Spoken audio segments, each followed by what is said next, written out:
Post-lockdown deflation. Let's have a look. Hello everyone, I'm Florian.heise and welcome to another episode of HeiseSays. I'm still working through my morning coffee when I thought we'd have a look at this article from news.com.au discussing, prices which will go down, lockdown bargains as they call it, or as others call it, deflation. Now, we'll jump over to the RBA. There's a few definitions of, there's really two definitions of deflation. One is a general drop in prices. The other is a decrease in the money supply. So, what we're looking at here is a drop in prices. A drop in prices because the money supply, it ain't decreasing, everyone. Money printer go brr. They're just churning it out. And, they've got an inflation target at the RBA. They want prices to constantly go up because they want your cost of, you to be in a constant struggle to get ahead. They want to keep their foot on your chest to keep you down, keep you working. It's a hidden tax, everyone. Inflation is a hidden tax because they're just generating money out of nowhere. And, just think about it. Every year we pay in a 2% tax. That's what they want. That's what they want. They want your savings to lose 2% value, so you're encouraged to spend. Encouraged to spend. That's perverse in some ways, isn't it? It really is. Really is. Most people don't appreciate just how diabolical and evil it is. You just have to laugh. So let's have a look, everyone. Let's have a look at the post-lockdown bargains, they're saying, or deflations that we will experience. Because what's that going to do to the RBA if they start seeing this? Because one thing with their inflation figures here, they don't really measure housing. They don't really measure housing at all. So this is when they introduce their target. What's going to happen? Are we going to hit back up to the 70s level of deflation? The 80s, over 10%. We've had nothing. Barely noticeable. CPI. If they put housing in there to be up 0.5% higher, so then they may have hit their target. But, housing, it's not that important. In Australia, is it? No. It just doesn't affect the entire economy. It just doesn't cause people to save and stash money, stop spending because they need to save so huge deposits. It hasn't kept a generation out of household. It has no economic impact. It's just like debt. Debt has no economic impact as well. It's not important. They don't think about that. It's these different schools of economics. It's crazy. We're all just a big experiment right now. Anyway, let's have a look at this. What bargains do you expect to get your hands on? And don't just say housing. So some things are expected to become cheaper following the pandemic due to economic pressures, government policy, or marketing campaigns for struggling sectors.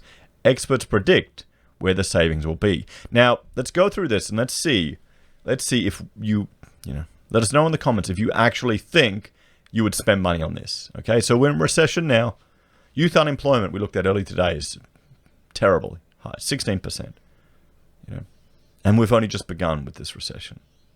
So tough times are coming. Job seeker bonus may disappear, may not. Job keeper may disappear.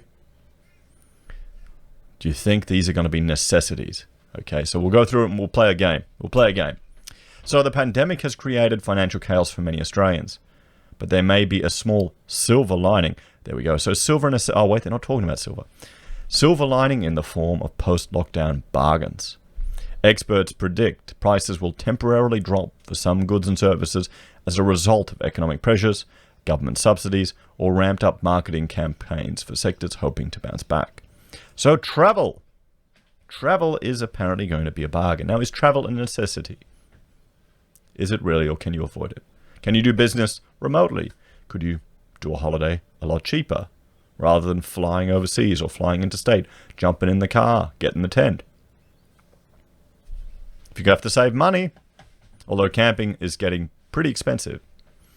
A new finder.com.au survey of 1,025 Australians revealed 46%, the equivalent of 8.9 million people, are hoping to travel within the next 12 months. Yes, we're hoping to travel to be able to leave our own bloody suburb. That's what we're hoping to travel. Or maybe have the freedom to get out of our house.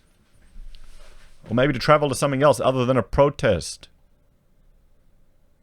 Finder spokeswoman Kate Brown said she expected travel providers would offer discount airfares and accommodation after the pandemic restrictions eased to win over customers. We'll have to see. definitely in Townsville, they're going to be offering you discounts to get you up there to offset their toilet costs. If you haven't watched my video about the Townsville toilet tax, we're living in a clown world. It's official. I've got to make a cup. Townsville toilet tax, West Australian potato board. It's a clown world here in Australia. Yeah, we're a free market economy. Capitalism's to blame, everyone, apparently. Yep, where they regulate your potato growing and tax you for having a toilet. We also expect there will probably be more flexible booking terms as airlines try to recoup losses incurred during the pandemic, she said. The only downside is if airlines leave seats empty due to social distancing guidance, as that will put pressure on them to put up prices. Yeah.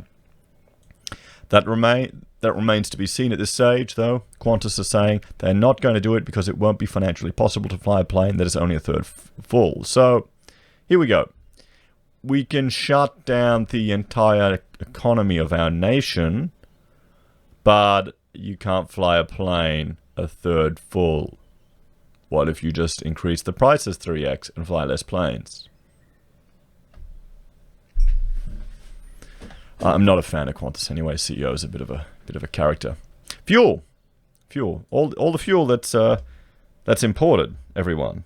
So we'll have a look. I'll bring up OEC, the Observatory of Economic Complexity. So fuel's apparently going to get cheaper, is it? Okay. So all of our imported petroleum, or cars, trucks, broadcast, refined petroleum that's imported, $18.5 billion. Apparently it's going to get cheaper. We'll have to see. Maybe if the dollar keeps shooting up. It's funny how we export things too. But anyway, we can't manufacture in Australia. So, Miss Brown said petrol prices had risen recently, but were likely to fall post-pandemic because of plummeting oil prices resulting from an oversupply of oil globally. This is what occurred during the 2008 financial crisis. A lot of people say petrol is a bill that causes them a lot of stress, Miss Brown said. It's likely people will enjoy cheaper fuel at the Bowser following lockdown. You know what would be good? What would be good? Maybe the government reduces the tax on petrol. That's going to have an impact on people's spending more than anything else. Sure, it'll take them a while. It'll take a while. People won't trust it. They won't trust it. Or even you let people, claim it back. And because if you realize how much tax you pay on bloody petrol, guys, it's insane. It is insane. Real estate. Oh, wait. Real estate falling. So back to my game. This is a necessity. Fuel getting cheaper, I would say, is a day-to-day necessity. Travel, not so much. It's a luxury. So, real estate. Capital city home prices fell 0.5% on average last month, according to CoreLogic data. And many forecasters believe more falls will occur once bank mortgage repayment holidays end in September. Because of social distancing and lack of consumer confidence, we think it will dampen prices in the months to come, Ms. Brown said. It's good news for property buyers. Griffith Business School economics professor Fabrizio Carminaghi said the overall cost of living would not decline post-pandemic, but agreed the housing market could experience some sort of decline. Well, no, if we get a saving in petrol, that will be a reduction in our cost of living. And they're just saying that because property isn't counted in cost of living. That's the thing. Same thing as inflation. I mean, if house values go down, if more people are forced to sell, rental will go down as well. Because more people go into the property market, there'll be less demand for rentals. We're having less migrants and less international tourists, students come over and tourists. So rent will have to go down. So that I would say that's a necessity. So that would be good. We'll go tick, tick. We'll cross him. Education. In April, the federal government announced the Higher Education Relief Package designed to support workers displaced by the pandemic crisis to upskill or retrain for a new career. It significantly reduces the cost of selected courses such as an undergraduate certificate in nursing or a graduate certificate in cybersecurity to between $1,500 and $2,500. Professor Carminian, I probably butchered that, sorry, said further subsidies might lead to reduced education costs for students after the pandemic has passed. And that appears to be happening. One way to deal with increased unemployment is for the government to support the retraining of workers, he said.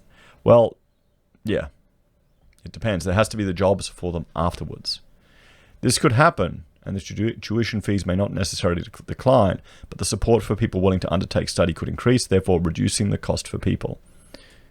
It's a way to limit the very significant event the crisis will have on the labour market. So I'd say that half-half. We'll go half-half. Necessity, maybe not. The government are looking at reducing education costs, reducing HECS. And if you have been displaced, maybe now might be the time to look at that opportunity. If you're a younger person and haven't been doing a unskilled job, maybe now's the time to jump into nursing, because there's always going to be demand for that. There's some element of security in those professions. I don't think our diets are going to change anytime soon to a significant extent, so there are going to be lots of sick people for a while. And so there we have it, guys. Real estate down, fuel down, travel down. So definitely some things that will have an impact on us. Education will get cheaper. Education is, well, in general, it's way too expensive. The reason education is so expensive is because the government regulates who can provide qualifications. So there is an artificial funnel limiting the amount of service providers. If you opened it up, I know even for architecture, you could open it up, and then, but Florian, people would get useless degrees. They do anyway, everyone. They do anyway, depending on where they study. The market will sort out who's got a useless degree and who has a useful one. So, what do you think? Are you looking forward to saving on your real estate, your petrol, and that holiday interstate on the plane? As always, let me know your thoughts and opinions in the comments below. How do you think this will affect the Reserve Bank's response? Do you think we're going to see the cash rate at this level? And will they worry about inflation ever shooting up? Or will people just not spend and continue to hold on to their money? What will it take for people to loosen the purse strings? Or is this starting to happen? As always, thank you for watching. Please like, share, and subscribe to the channel. If you're a fan and want to support the content I create here, there are a few ways you can. You can simply share and interact with the channel. It always helps. I think we had thousands of shares last month. YouTube gives me a little report. So it's fantastic. Like tens of thousands of interactions, which is great. That helps beat the algorithm. We also have the ability for you to financially support us by joining the channel on YouTube or Patreon. You can use our affiliate links at Amazon or eBay or Independent Reserve and Kucoin, buy our merch from HeiseSays, use Gold Pass from the Perth Mint, or support us via PayPal. Thanks everyone. I'll see you in the next video.